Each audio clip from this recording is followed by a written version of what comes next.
Welcome back to the YouTube channel. Mwana camera za wakulu ngondo hii ndo ngati sita. Ngondo hii sita. Why sita ngondo imene I'll tell you. Chifukwa you know kuti mu ceasefire agreement icha anagwirizana icha.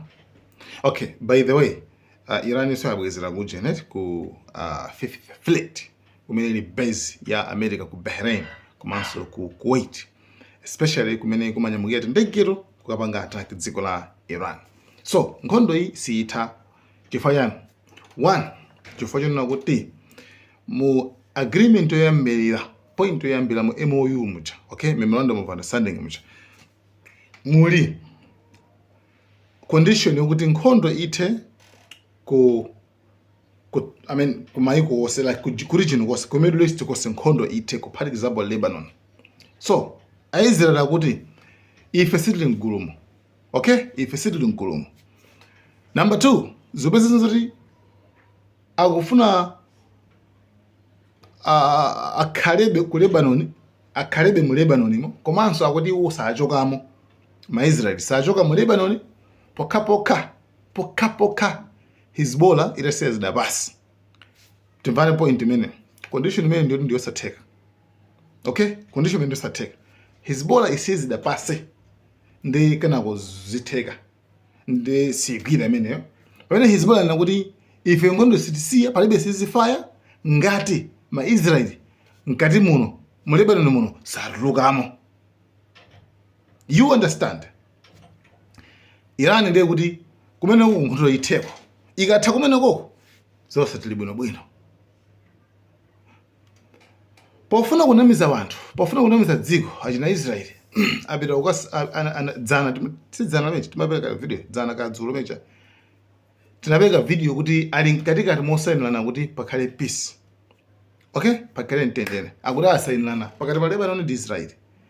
Yet leloli ndi dzolomwe apholisaso anthu kumeneko, aphaso anthuso manyumba ake osati kuma Hezbollah ato ayi, koma even kokhala wanthu. Yo anango awuzana kuti chokani anthu akamasamuka iwo akumatenga malo acha, okay.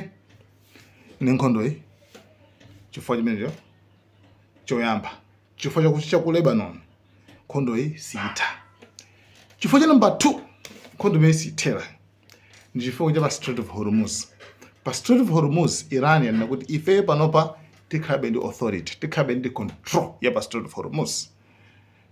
Ma Americans akuti hayi musakhalepo ndi control pamalo pacha, siyaniponi pamalopo pakhale free.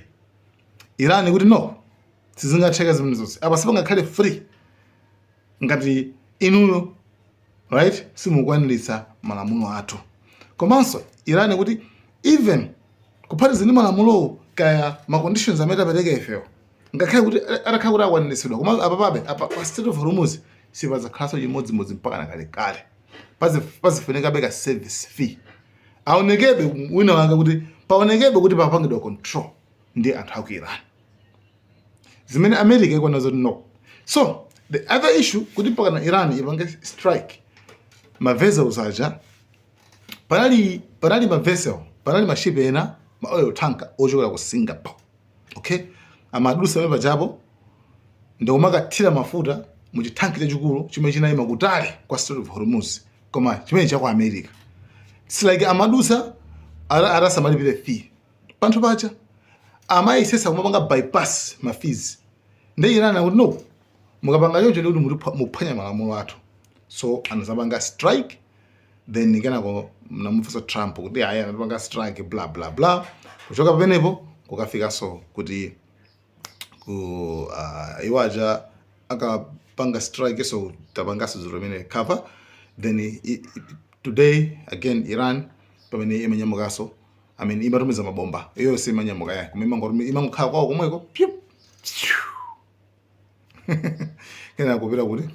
kupita ku. So iyi ku Bahrain kuli base ekulu kwambiri ya America, ekulu man. So amati ku 5th Fleet, okay. So kumene kundithu apanga kwa attack komanso ku Kuwait, so again apangaso attack.